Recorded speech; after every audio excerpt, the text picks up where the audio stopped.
Welcome to Penrose Learning, where we make understanding easy. In this video, I will compare MongoDB Atlas Connect to VS Code. We'll begin by understanding the fundamental approaches to linking your cloud database with your local development environment. You'll learn how to set up your Visual Studio Code for efficient database interaction, exploring the advantages of a tightly integrated workflow.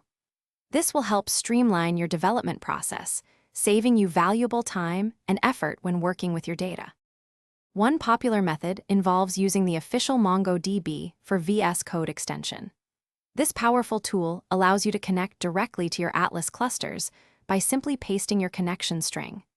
You can then browse your databases, collections, and documents, and even execute queries, all within your familiar VS Code interface.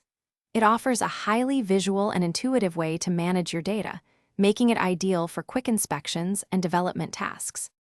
For more advanced and application-driven interactions, a programmatic connection using a MongoDB driver is essential. For instance, with the Node.js driver, you can write custom code to connect, perform complex queries, and manage your data with precision. This approach provides maximum flexibility and control, allowing you to integrate database operations seamlessly into your application logic. It's perfect for building robust, data-intensive applications. When choosing between these methods, consider your specific needs.